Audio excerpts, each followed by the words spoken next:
Selamat sore semua, kembali bersama saya Mautu Anan. Kita akan membahas isu-isu yang sedang trending akhir ini. Masih di podcast Pemuda Desa Menjawab. Spesial hari ini kita akan membahas topik yang berkaitan dengan dakwah. Ya, dakwah. Kenapa? Karena rekaman ini nantinya akan saya kirim ke dosen beliau Bu Reni sebagai bentuk penuntasan tugas akhir mata kuliah Media Dakwah dan Teknologi.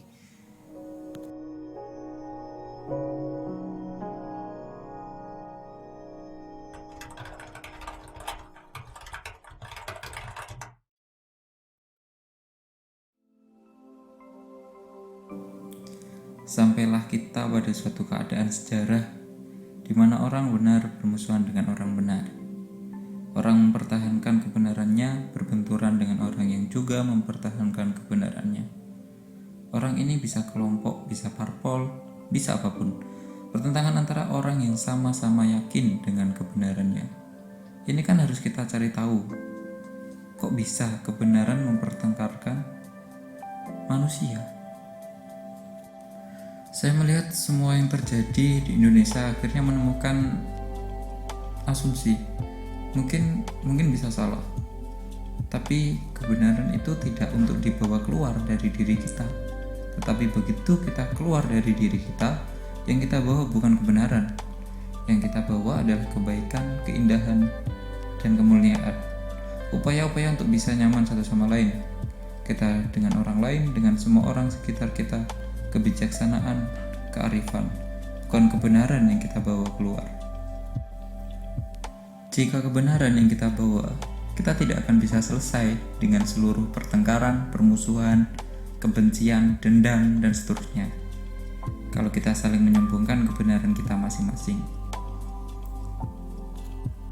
Anda tahu kalau teori universalnya kan ada benarnya sendiri, yaitu kebenaran subjektif masing-masing orang atau kelompok. Terus ada benarnya orang banyak. Ini kita elaborasi, kita cari sampai akhir. Katakanlah ketemu demokrasi, ketemu kesepakatan nasional. Itu kan benarnya orang banyak. Tapi kan benarnya orang banyak tidak sama dengan benar yang sejati. Sejati ini sesuatu yang sangat bersifat cakrawala yang harus kita tempuh. Perjalanan ke sana terus-menerus yang mungkin nanti ada hubungannya sama Allah. Ya, apalagi Allah sendiri menyatakan kebenaran itu datangnya dariku. Manusia hanya dapat cipratannya dan menafsirkannya. Nah, tafsir kebenaran ini kita harus berhati-hati karena saya menafsirkan kebenaran beda dengan Anda menafsirkan kebenaran. Dan saya tidak akan mempertengkarkan tafsir saya dengan tafsir Anda. Sebab yang harus keluar dari saya kepada Anda adalah mencoba berusaha menggembirakan Anda, membuat Anda nyaman, membuat Anda aman. Tidak saya nista harga diri Anda, dan tidak saya bunuh nyawa Anda.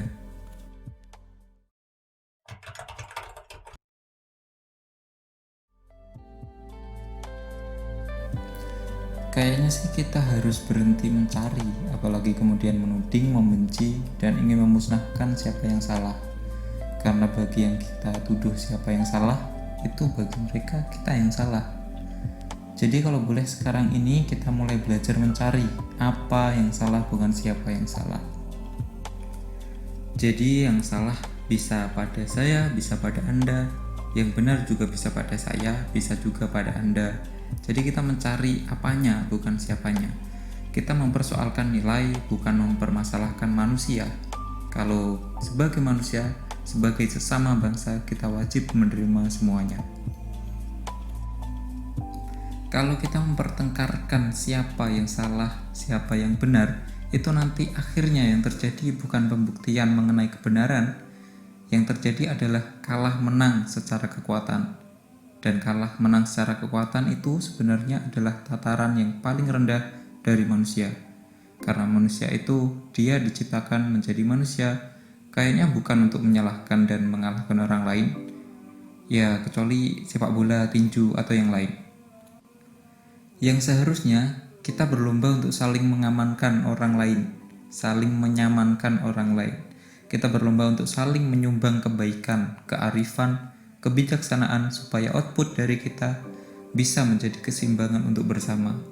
Karena yang kita alami akhir-akhir ini di Indonesia adalah ketidakseimbangan komprehensif.